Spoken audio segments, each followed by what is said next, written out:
ఆధ్యా TV నేను మీ స్వర్ణ. ప్రస్తుతం మనతో పాటు ఉన్నారు సీనియర్ జర్నలిస్ట్ సినీ విశ్లేషకులు ఎమ్మంది రామారావు గారు. నమస్తే అండి. నమస్తే. రామారావు గారు, జనరల్గా పవన్ కళ్యాణ్ గారిని విమర్శించేవాళ్ళు లేకపోతే జనసేన గురించి ఆరోపణలు చేసేవాళ్ళు ఫస్ట్గా మాట్లాడేది పవన్ కళ్యాణ్ గారు మూడు పెళ్లిళ్ళ గురించి.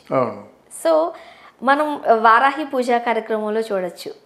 దానికి ఫుల్ స్టాప్ పెడదామన్నా మరి ఏ రీజనో తెలీదు. సో తన భార్య అన్నా లెజినోతో కనపడ్డారు.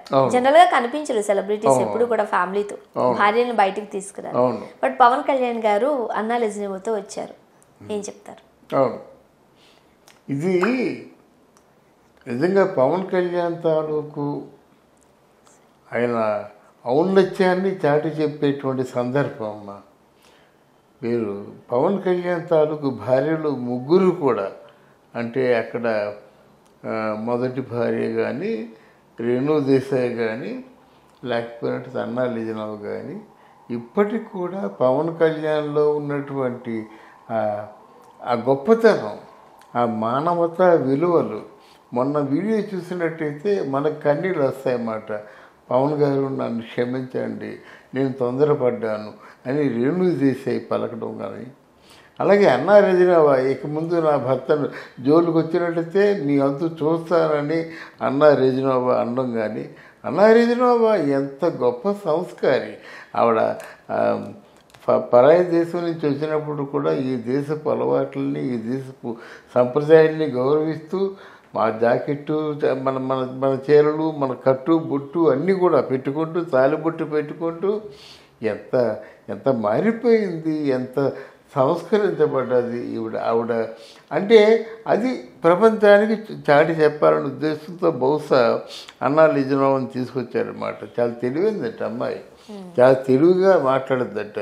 ఆయన చెప్పాడు ఒక సందర్భంలో, చాలా పరాయి దేశస్తురాలు అయినప్పుడు కూడా ఆవిడ మాటే సమాజం పట్ల, మానవతా విలువల పట్ల, మానవీయ కోణం పట్ల చాలా అంటే మంచి దూరదృష్టి ఉన్న అమ్మాయి.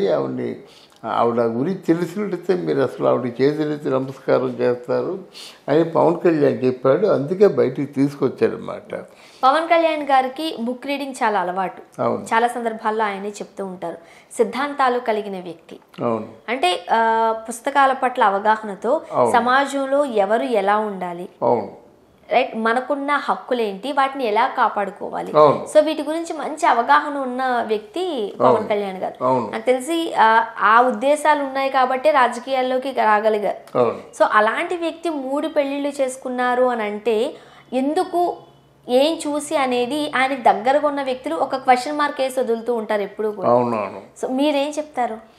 అది పవన్ కళ్యాణ్ ఆయన మంచివాడు కాబట్టి అలా చేశారండి. ఒక మనసు లేని కాపురం చేయలేరు కదా. మొదటి సంబంధం విశాఖపట్నం సంబంధం, మనసు లేని కాపురం. ఇద్దరికి భార్యాభర్తలు రెండు చక్రాలు లాంటి వారు అన్నమాట. వాళ్ళు ముందుకు లాగి ఇంకోరి వెనక లాగితే బండి అలాగే నడుస్తుంది, నడవదు. అందుకని ఆయన చెప్పాడన్నమాట, ఇంకా మీతో నాకు అంటే సాన్నిహిత్యం కుదరదు అని చెప్పి చాలా పెద్ద మొత్తం ఇచ్చి తీసుకున్నాడు. ఇంతో ఇక్కడ ఏంటంటే బద్రీలో యాక్ట్ చేస్తుండగా, కొన్ని సినిమాల్లో చేస్తుండగా రేణు దేశాయ్తో పరిచయం అయింది. బద్రీ సినిమాలోనే అదే రేణు దేశాయ్ పరిచయం అయింది. పరిచయం అయిన తర్వాత అనుకోకుండా ఫ్రెండ్ అయ్యింది. అంటే ప్రేమలో ఉన్నటువంటి ఫ్రెండ్స్ కొంత అంటే ఫిజికల్గా వాళ్ళు సాన్నిహిత్యాన్ని పెంచుకుంటారు. అయితే అనుకోకుండా వాళ్ళు కలిసిపోయినారు, సహజీవనం చేశారు. సహజీవనం చేస్తే ఇప్పుడు ఎవరు ఈయన పేరు మన అఖీరానందన్, తర్వాత ఈ అమ్మాయి ఆధ్య రిపీట్ అంటే అఖీరానందన్ మన ఆధ్య ఉన్నారు. చూడండి, ఆవిడ అదృష్టం ఏంటంటే అఖీరానందన్ పవన్ కళ్యాణ్ పోలికలతో ఉన్నాడు, కానీ మొత్తం కొనిదల వారి కుటుంబంలో అందరికంటే హైటు వరుణ్ తేజ్ కంటే హైటు అఖీరానందన్. అది అంటే రేణు చేసే అదృష్టం.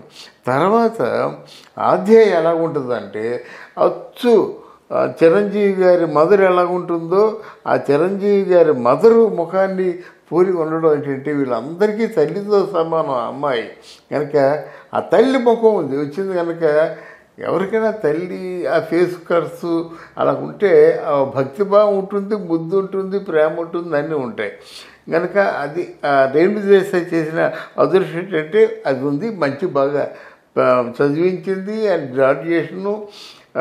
గ్రాడ్యుయేషన్ కూడా పేరెంట్స్గా వెళ్ళారు వీళ్ళు. తర్వాత ఆయనలో ఉన్న భిన్నమైన కోణాలన్నీ కూడా బాగా ఫోకస్ అయ్యాయి. మ్యూజిక్ కానీ, పాటలు కానీ, చదువు కానీ నెంబర్ 1గా వచ్చాడనమాట. అయితే అక్కడ రెండో వ్యక్తిని ఏదో చిన్న సందర్భంలో మాట వచ్చింది, ఈగో వచ్చింది, అవన్నీ దూరం పెట్టాడనమాట.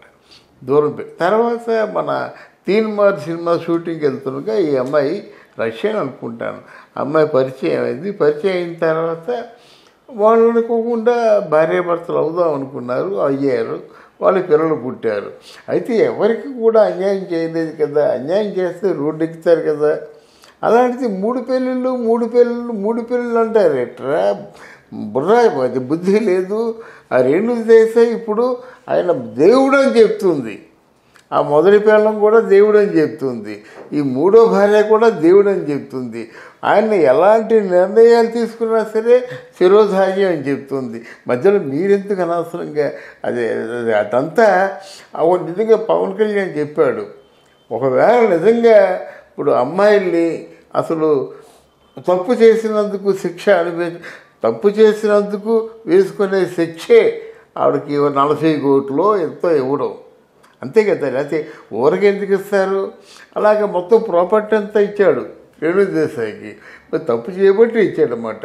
ఒకవేళ తప్పు చేయనట్టయితే సమాజంలో ఎంతమంది భార్యతో ఉంటూ మిగతా వేషాలు వేస్తారు?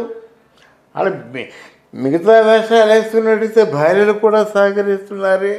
అందువల్ల ఆయన ఇతరుల్లాగా మనలేకపోవడం మాత్రమే దీనికి కారణం. కానీ ఇతరులాగా ఆయన వేషాలు వేసుకొని బాగా పతివ్రత శిరోమణిలాగా అనిపించినట్టయితే ఇంకోలాగా ఉండేది కదా. లేదు, ఆయన మనసులో ఏదైతే ఉందో అదే చేశాడు. ఎవరినైనా పొరపాటును టచ్ చేశారంటే వాళ్ళ జీవితం వేస్ట్ కాకుండా ఒక జీవితానికి ఒక అర్థం పరమార్థం కల్పించిన వ్యక్తి పవన్ కళ్యాణ్. ఎవరైనా 3 పెళ్ళిళ్ళు అంటే మాత్రం మూతి మీద కొట్టాలి చెప్పు తీసి. పెళ్ళిళ్ళు ఏంటి, ఎవరి పెళ్ళిళ్ళు చేసుకోరు? చాలామంది ఉన్నారు పెళ్ళిళ్ళు చేసుకున్నాడు. భార్యాభర్తలు కుదరకపోతే పెళ్లి చేసుకుంటారు. అలా ఎలాగనుకుంటా ఇప్పుడు శర్మిలా ఉంది, భర్త పోయాడు, మొదటి భర్త దూరం అయిందో మరి తెలీదు, మరి రెండో భర్తను చేసుకుంది కదా, మరి 2 మూగుళ్ళు చేసుకుందంటే ఎలాగ ఉంది. అలాగే రాజారాముడు ఎవరు పేరు రాజారెడ్డి ఉన్నాడు, మన ఎవరు రాజశేఖర రెడ్డి గారి ఫాదరు, మరి మీ తాతకి 3 పిల్లలు అంటే ఎలాగ ఉంది? ఆ మాట రాకూడదు. ఇది ప్రైవేట్ అండి, this issue entirely based on private life మాట. కనుక ఆ విధంగా మాట్లాడడం మంచిది కాదు. ముఖ్యంగా ఇటువంటి కార్యక్రమాలకి సతీ సమేతంగా వస్తూ ఉంటారు. సో అదే పని చేశారు పవన్ కళ్యాణ్ గారు. మరి జనసేనకు సంబంధించి వారాహి యాత్ర సిద్ధమవుతున్న టైంలో ప్రత్యేక పూజా కార్యక్రమాలు చేశారు. దాంట్లో అన్నా లెజినోవా గారు కూడా తీసుకొచ్చారు. సో ఎలా ఉండబోతుంది అంటారు? డెఫినెట్గా ఇంట్రెస్టింగ్గా ఉండబోతుంది. అన్నా లెజినోవా చేత తెలుగులో మాట్లాడిస్తారని నేను అనుకుంటున్నాను అనమాట. దయచేసి మీ అందరూ ఓట్లు వేయండి అని తెలుగులో మాట్లాడిస్తారని అనుకుంటున్నాను. చాలా తెలివైంది. ఇప్పటికే అన్నా లెజినోవా గారు నేర్చుకునే ఉండుంటారు తెలుగు. అవునవును, నేర్చుకుంటుంది. తర్వాత తెలివిగా మాట్లాడుతుంది, తెలివిగా ఉంటుంది. తర్వాత ఇప్పుడు రేణు దేశాయ్ తాలూకు కామెంట్స్, తర్వాత స్పందన చాలా హెల్ప్ చేసింది. ఎలాగంటే, కళ్యాణ్ సార్ నేను తప్పు చేశాను సార్, నేను పొరపాటు చేశాను సార్, క్షమించండి సార్, దయచేసి నన్ను క్షమించండి, నేను వేడుకుంటానని చెప్పడం మాత్రం అది మనకి ఎంత బలం అంటే, అది ఒక ఏమైనా నాకు పవన్ కళ్యాణ్ అన్యాయం చేశాడు అని స్లోగన్ అయినట్టయితే వీళ్ళందరూ రెచ్చిపోతారు. ఆవిడ కాళ్ళు పట్టుకుంటారు అని చెప్తుంది, వీళ్ళు ఇంకేమి రెచ్చిపోతారు? వాళ్ళు మొదటి నుంచి ఒకరి మీద ఒకరు ఎటువంటి ఆరోపణలు చేసుకోలేదు. అవును, ఆయన గురించి ఈమె నోరెత్తు మాట అనలేదు, అలానే రేణు దేశాయ్ గారు పవన్ కళ్యాణ్ గారికి సంబంధించి పల్లెత్తు మాట కూడా అనలేదు. సో ఆ అండర్స్టాండింగ్ తోనే వాళ్ళు ఫస్ట్ నుంచి ఉన్నారు. బట్ ఇప్పుడు రేణు దేశాయ్ గారు చేసిన వ్యాఖ్యలు కాస్త హైప్ తెస్తున్నాయి. అవునవును, అంటే ఇక్కడ పవన్ కళ్యాణ్ చేసిన తెలివైన పని ఏంటంటే వదిలేసినప్పుడు కూడా బిడ్డల్ని మాత్రం వదిలేయలేదు. అది చాలా తెలివైన పని. బిడ్డల్ని ప్రయోజకుల్ని చేశాడు. బిడ్డల్ని దూరంగా ఉండలేదు కదా. వెళ్ళడం నేను కావాలంటే చదువుకో, పియోనా కావాలా తీసుకో, గేదె కావాలా తీసుకో అని బిడ్డలకి మాకు తండ్రి లేడు, మాకు తండ్రి లేని లోటు ఉంది అనే విషయాన్ని మాత్రం ఆయన లేకుండా చేశాడు. అది పవన్ కళ్యాణ్ గ్రేట్నెస్. అలాగే గ్రాడ్యుయేషన్కి వెళ్ళడం, రేణు దేశాయ్తో కలిసి కూర్చొని ఆ గ్రాడ్యుయేషన్లో ఫోటో తీయించుకోవడం, ఇవన్నీ కూడా చాలా పవన్ కళ్యాణ్ సంస్కారానికి నిదర్శనం. ఇక్కడ అన్నా నిజరామ కూడా దాంతో బిడ్డల, ఇప్పుడు అఖిలానందన్ వచ్చినప్పుడు బిడ్డలాగే అన్నా నిజరామ బిడ్డలా చూసుకుంది, సురేఖ బిడ్డలా చూసుకుంది, చిరంజీవి మరీ చూసుకున్నాడు, నాగబాబు కూడా బిడ్డలా చూసుకున్నారు. ఎవరిని? అఖిలానందన్ని, ఈ ఎవరు ఆధ్యాన్ని. అలాగే ఇప్పుడు అన్నా నిజరామ బిడ్డలు కూడా సొంత బిడ్డలాగే చూసుకుంటున్నారు. అంటే పవన్ కళ్యాణ్కి వీళ్ళ తాలూకు ఎంట్రీ ఎలాగుంటుందంటే కొండంత బలాన్ని ఇస్తుంది అన్నమాట. బలాన్ని ఇస్తుంది. డెఫినెట్గా చాలా ప్లస్ పాయింట్ అవుద్దమ్మా. అంతకుముందులాగా పవన్ కళ్యాణ్ తాలూకు ఈ రథయాత్ర ఉండదు. ఆ పేరు ఎందుకు పెట్టాడో కానీ వారాహి అని చెప్పేసి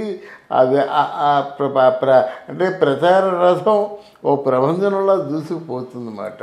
దానికి వీళ్ళు ఎలా ఉంటారంటే శ్రీకృష్ణుడు వెంట సత్యభామలాగా అన్నా నిజనోబా ఉపయోగపడుతుందని నా భావన. సో ఏదైతే మీరు భావిస్తున్నారో అది 100% జరగాలని, అలానే వారాహి పూజా కార్యక్రమాల్లో సతీ సమేతంగా పాల్గొన్నారు పవన్ కళ్యాణ్ గారు. సో అంతే జైత్రయాత్రతో ముందుకు వెళ్ళాలని మనస్ఫూర్తిగా కోరుకుందామండి. Thank you. ఈ వీడియో కనుక మీకు నచ్చినట్లయితే లైక్ చేయండి, షేర్ చేయండి, సబ్స్క్రైబ్ చేయండి.